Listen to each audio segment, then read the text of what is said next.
السلام عليكم أعزائي المشاهدين وحلقة جديدة من يا ابن اللعيبة. النهاردة هنتكلم عن أغلى البطولات الأفريقية على الإطلاق، بطولة الأفريكان فوتبول ليج أو الدوري الأفريقي. إزاي ابتدت وإيه اللي حصل فيها خلاها تنزل من 24 ل 8 فرق، وهنتكلم عن الفرق باستفاضة بسيطة كده، وهنتكلم عن الجوائز والمباريات. فيلا بينا. في البداية طلع علينا جياني انفانتينو رئيس الفيفا يوم 28/11/2019 في إحدى اجتماعات الكاف، وقال احنا قررنا ان احنا هنعمل بطولة السوبر ليج الأفريقي بمشاركة 24 فريق من النخبة. ده طبعا ده كان اول قرار يتاخد بخصوص البطولة دي. فبعد كده كانوا بيبحثوا عن السبونسرز، ازاي اللي هيقدروا يوفروا الفلوس اللي هو كان بيقول عليها ان هي هتدفع للفرق، وكانت ارقام كبيرة جدا. فظهر لهم الاتحاد السعودي وقال انا هرعى البطولة دي وهدفع 100 مليون دولار كراعي رسمي للبطولة. طبعا مبلغ كبير جدا ان هو يتحط في بطولة واحدة. احنا عارفين طبعا السعودية ليه بتصرف الفلوس وبتنفست او بتستثمر كل الفلوس دي الفترة اللي فاتت، طبعا من وجهة نظري لخدمة ملف تنظيم كأس العالم 2030. فمن الاخر يعني عايزين يعملوا كده لقارة افريقيا علشان ياخدوا اصواتها في التصويت. فبعد ما كان في يعني مشاورات كتيرة ما بين أعضاء الفيفا وما بين أعضاء الكاف إزاي ال 24 فريق هيتقسموا، طبعا يعني وصلوا إن هم استحالة يعملوا البطولة من 24 فريق، نظرا طبعا لسوء الملاعب وسوء البنية التحتية في بعض البلدان، ومفيش مستشفيات كويسة، مفيش إضاءات كويسة في الملاعب لكذا سبب. فده خلاهم إن هم يأجلوا قصة البطولة من 24 فريق ويخلوها ل8 فرق بس السنه دي، وبعد كده السنه الجايه المفروض ان هي هترجع تاني تبقى 24 فريق. فطبعا موتسيبي يحارب كتير وعرف ازاي يجيب سبونسرز على قد البطوله بتاعت ال8 فرق بس.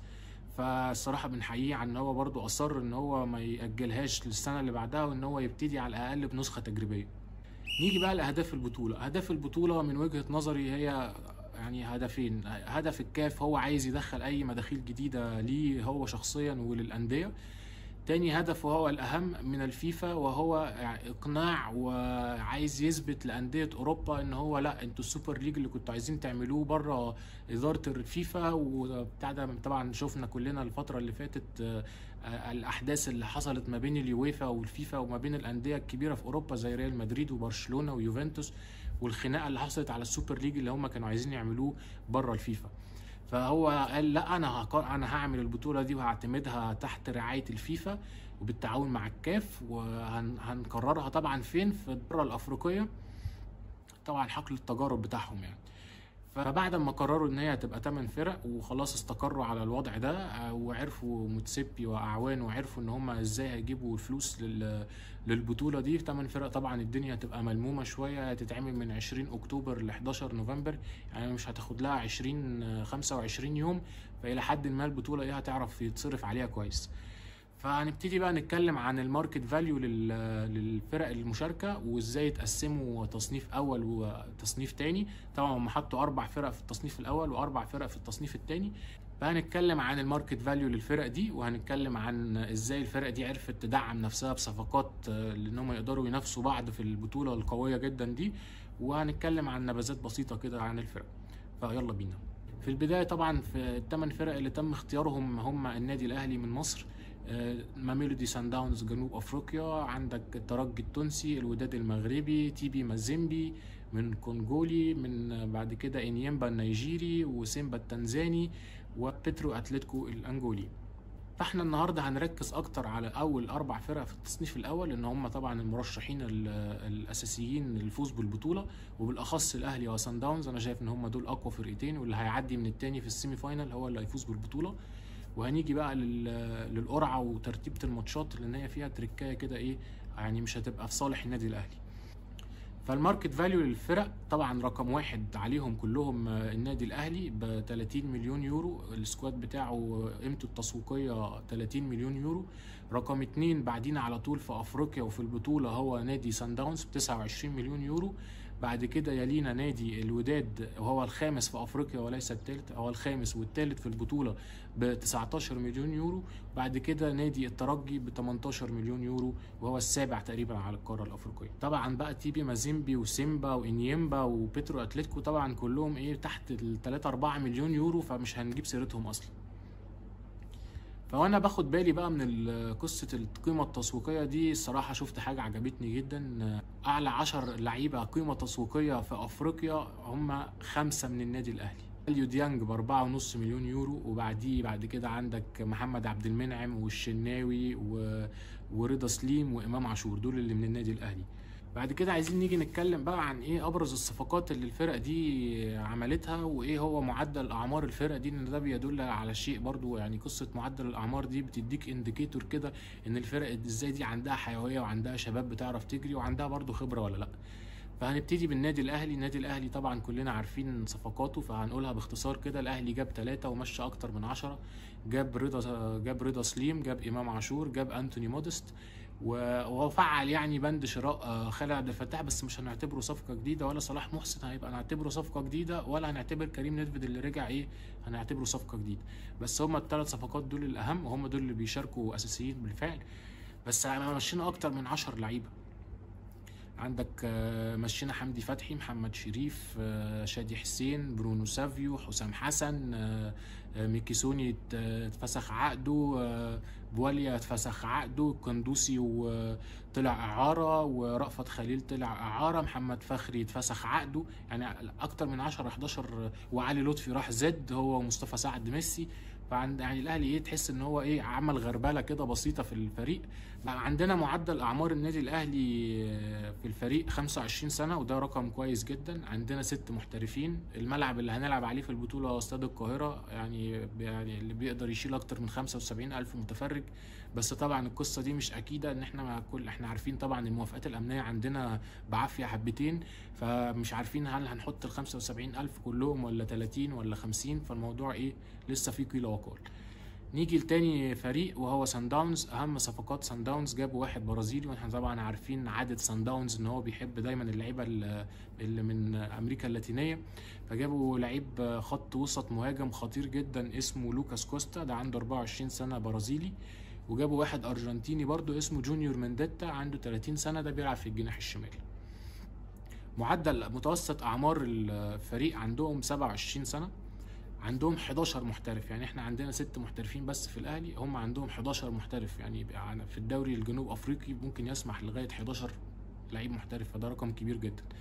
الملعب بتاعهم هو اسمه لوفتس فيرسفيلد، ده بيشيل اكتر من 50 الف متفرج. نيجي للوداد. الوداد اهم صفقاته وهي منتصر اللهتيمي، ده جاي من ترانزسبور التركي، ده لعيب جناح يمين عنده 22 سنه. جابوا حمدي الهوني طبعا كلنا عارفينه وتابعناه كتير، لعيب حريف جدا ناحيه الجناح الشمال، فلعيب يقلق اي فريق قدامه. وجابوا طبعا اغلبيه صفقاتهم كانت جايه فري ترانسفير، فتحس ان الوداد معهمش فلوس قوي ان هم يصرفوا. عندهم متوسط اعمار الفريق عندهم 26 سنه، وعندهم 7 محترفين. الملعب بتاعهم هيبقى استاد مراكش، مش ملعب محمد عبد المنعم، قصدي طبعا ملعب مركب محمد الخامس. هم هيلعبوا في مراكش، لان طبعا كلنا تابعنا ان المغرب فازت بتنظيم بطولة كاس الامم الافريقية 2025، فمن ضمن الملاعب اللي اتقفلت ملعب محمد مركب الخامس. نيجي للترجي التونسي. اهم صفقات الترجي التونسي، هم جابوا 2 برازيليين، واحد اسمه رودريجيز عنده 27 سنة، وده جاي من الدوري الثاني البرازيلي على فكرة، مهاجم صريح. وجابوا واحد اسمه يان ساس ده عنده 26 سنة من الدوري الاسترالي، ده بيلعب في وسط المهاجم. وجابوا واحد اسمه بلال سهلي ده بقى هو ده اللي عايزين نقف عنده شويه، ان هو لعيب تونسي بس كان جاي لهم منين؟ جاي لهم من ناشئين نابولي. فاعتقد ان هم ابتدوا يدوروا على بيدوروا في دفاترهم كده، وبيشوفوا اللعيبه اللي يقدروا يجيبوها من الدوريات اللي بره وتعتبر توانسه برضه، ويجيبوها باسعار كويسه. وجايبوا حسام غطشه ده جناح شمال جزائري جاي من انطاليا سبورت. فانت تحس ان الفرق فعلا كلها بتحاول تدعم بصفقات قويه جدا، لان المنافسه هتبقى قويه جدا على البطوله دي. هم 6 ماتشات بمبلغ خرافي هنيجي عنده في الاخر الفيديو. فتحس ان الفرق كلها جايه عايزه تلم اسلحتها كلها عشان تقدر تنافس في البطوله دي.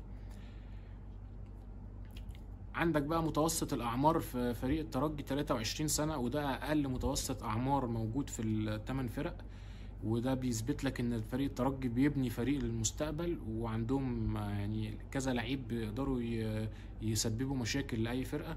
عندهم 9 محترفين، وده رقم برضو كبير جدا. مش عارف احنا الدوري المصري ليه بقى، يعني احنا اقوى دوري في افريقيا وعندنا لغايه 5 بس، فمش عارف ليه الصراحه. الاستاد بتاعهم طبعا الملعب الاولمبي برادس الشهير بيشيل اكتر من 60,000 متفرج. نيجي بقى للقرعه والفرق المشاركه. اول مباراه ان شاء الله يوم 20 اكتوبر هتبقى سيمبا التنزاني مع النادي الاهلي في تنزانيا، والعوده طبعا هتبقى في القاهره يوم 24 اكتوبر.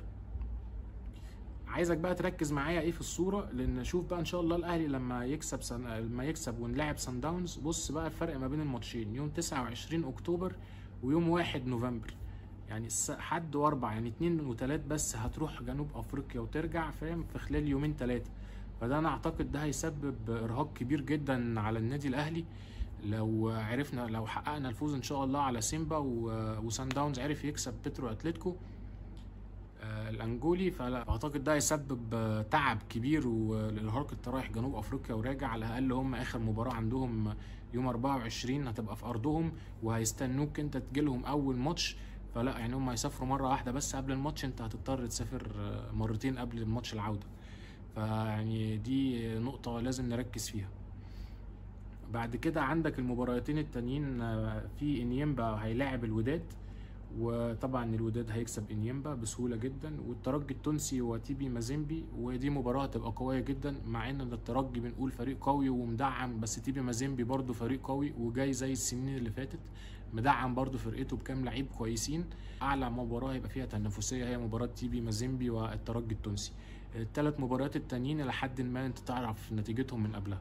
من ميزات البطوله دي ان الكاف هو اللي هيغطي كل مصاريف الانتقالات ان كانت مصاريف سفر، طيران رايح جاي، اقامه في فنادق 5 نجوم، هيغطي كل التكاليف. فدي طبعا حاجه تحسب للبطوله دي. نيجي بقى للجوائز. الجوائز الفائز هياخد 4 مليون دولار، 4 مليون دولار. الوصيف هياخد 2 مليون و800 الف دولار. الثالث والرابع هياخدوا 1,700,000 دولار. بقى الخامس والسادس والسابع والثامن اللي هي الفرق اللي طلعت من اول دور، كل واحد فيهم هياخد 900,000 دولار. طبعا الارقام دي تزغلل عيون اي نادي يقدر يشارك في البطوله، لان يعني الواحد بيلعب في دوري ابطال افريقيا بيلعب 14 ماتش عشان يوصل للنهائي، او اكتر من 14 ماتش عشان يوصل للنهائي، ولو كسب البطوله بياخد 2.5 مليون دولار. طبعا اللي بيكسب بيروح كاس العالم للانديه وبيقدر يتحصل هناك على فلوس اكتر، بس برضه يعني ان انت تكسب بطوله فيها اكتر من 14 ماتش وتاخد 2.5 مليون، وقدامك بطوله هم 6 مباريات بس وتاخد 4 مليون دولار، ده شيء كويس جدا. انا بقى توقعاتي للبطوله دي ان البطوله دي يعني سيبك من النسخه التجريبيه اللي هي فيها 8 فرق. البطوله لو اتعملت السنه الجايه ب 24 فريق، لو نجحوا ان هم فعلا يعملوها وعرفوا يوفروا لها وقت في وسط البطولات اللي موجوده دي كلها، البطوله دي هتبقى قويه جدا وهتجيب مداخيل قويه جدا. كانت بتقترب ان هي للفايز، لو كانت 24 فريق الفايز كان هياخد 11 مليون دولار، وده رقم خزعبلي يعني في افريقيا طبعا. بس فلا انا شايف ان لو البطوله اتعملت السنه الجايه ب 24 فريق البطوله دي هتستمر. لو ما عرفوش يعملوها فمش هيعملوا البطوله التانية ام 8 فرق. توقعاتي مين الفائز؟ المباراة الاهلي وسان داونز ستحدد من الفائز بالبطولة. ان شاء الله ان يبقى النادي الاهلي ويبقى صاحب اول بطولة افريكان فوتبول ليج. كان معاكم محمود سامي، وسلام.